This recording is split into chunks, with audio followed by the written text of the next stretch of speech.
Hello and welcome back to Cello from the Beginning. This is going to be a short lesson that is a brief introduction to the third string of the cello, the G string. So we've played on the A, we've played on the D, now we're going to do some playing on and reading on the G string.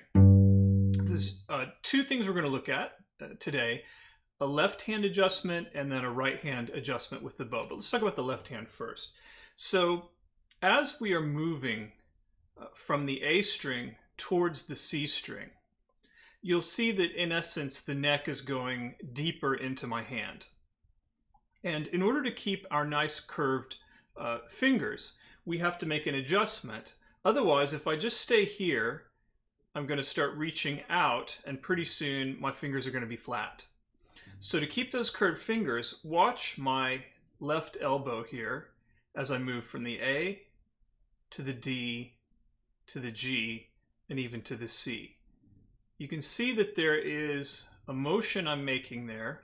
It's not a lot. It's a few inches over the course of moving from the A to the C. But this enables me to keep my curved fingers playing on the tips as I move the neck deeper into my hand. Now, if you have very long fingers, this motion will be a little smaller.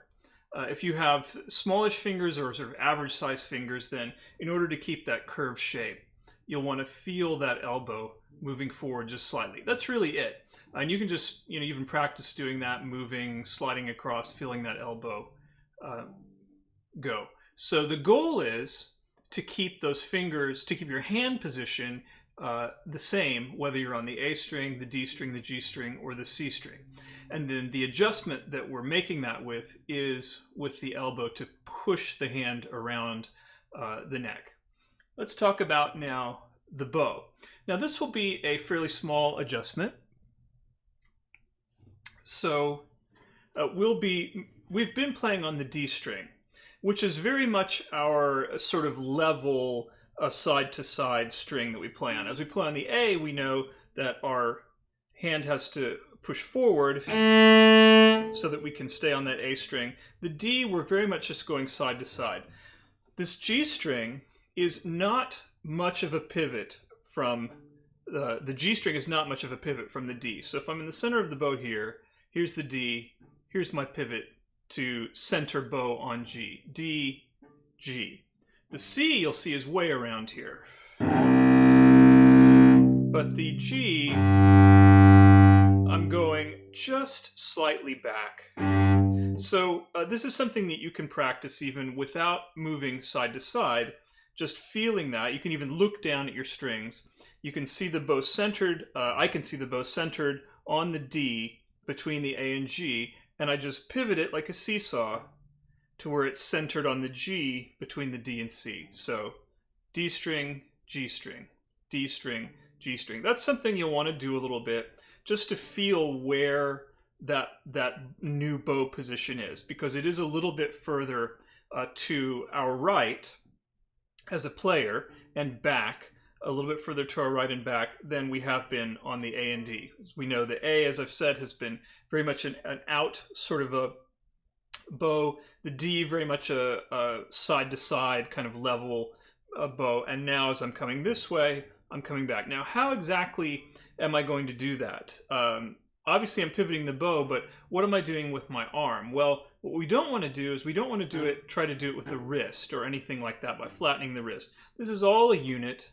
So you can see, again, it's really an arm adjustment on the right, just as this was a arm adjustment on the left side. So here I am on the D, here I am on the G. I'm just tucking that elbow in slightly, and then I can bow.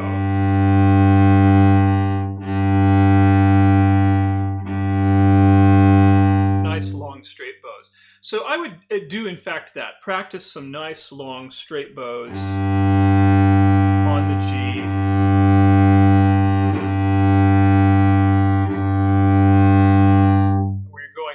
Frog to tip, and not even involving the left hand. And then I would practice maybe moving from the D to the G. So we might practice a couple down up on the D, and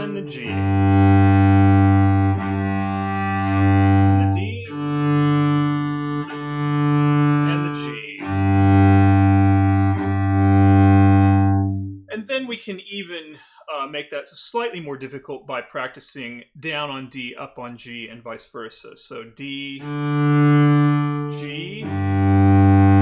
D, G, and then we could practice down on G, up on D, G, D, G, D. And you'll remember from working with the A and the D that the distance of our pivot is going to change based on where we are in the bow. So if we're close to the frog, or the closer we are to the frog, the smaller this little seesaw is in terms of the movement of the frog back here. If I'm out at the tip, obviously that is going to be a pretty significant pivot measured here. So here it's small, and here quite large, and we want to be able to do that comfortably at both ends. Practice orienting your left hand on the G string, keeping those fingers curved and playing on the tips, and then practice some open Gs and feeling that even balanced position on the G, balanced between the D and the C string, and then practice some string crossings from the D to the G. Now, in the next lesson, we will be moving right on to 1-3-4 finger pattern on the G and reading notes on the G. So we'll see you next time.